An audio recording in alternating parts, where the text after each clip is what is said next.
This one dazes you, and this one blows you up.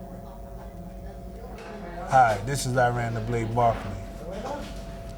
I'm a 4-time world champion, the only man to beat Thomas Hearns twice. And I'm here doing an interview with Sweet Science of Boxing.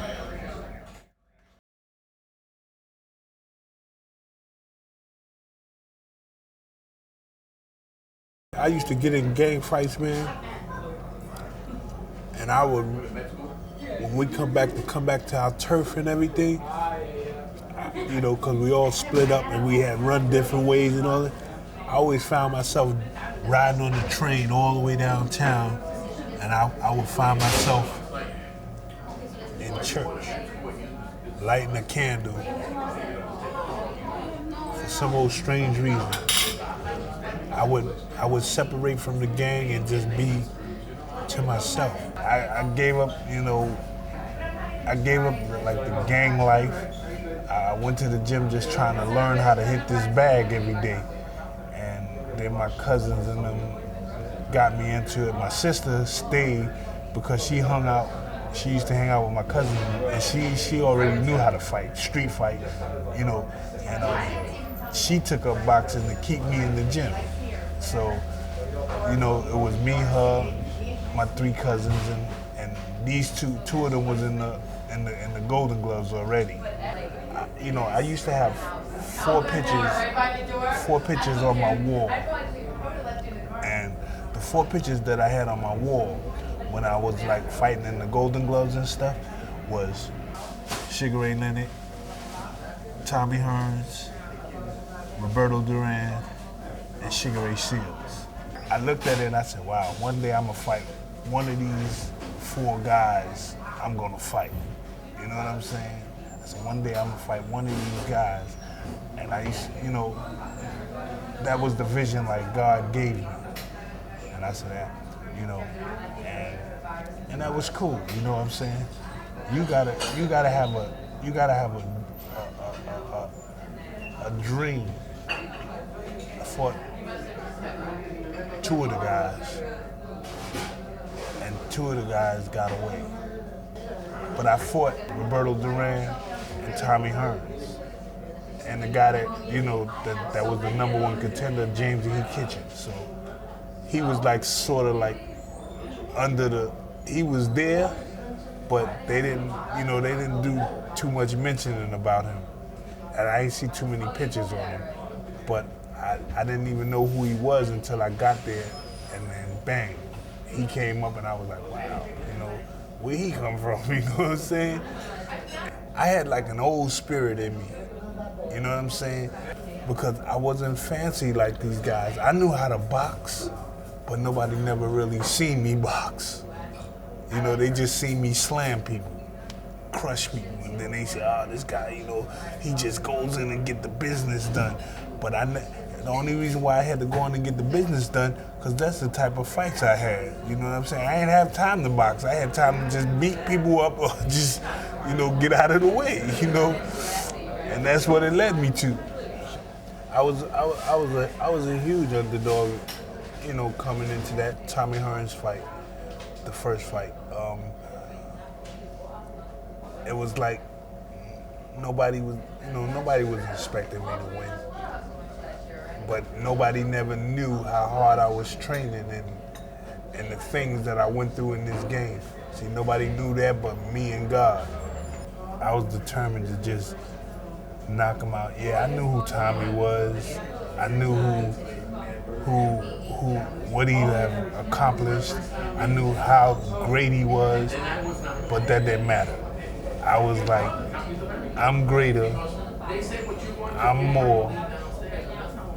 And he's been there, and yeah, he's a great guy, but I'm going home with this belt tonight.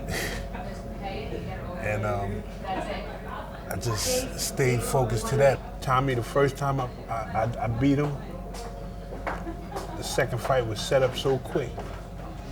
For the second time, I was like, damn, I didn't even get rest from the first time. They didn't even believe it. I think I had a month rest, and 6 weeks, a month later, Shit, it felt like I just got out of the ring with him, and then I just was back in. It seemed like I had a week or two off, and it seemed like I was back in the damn ring again to go fight again. You know, I'm fighting him for the second time. I'm saying shit because it was so unbelievable. It's like I got nothing but history, and people don't even know that. You know what I'm saying? I was the last 15-round fighter before they went to 12. You know what I'm saying? They say Hagler was the last 15-round fighter. That's bullshit.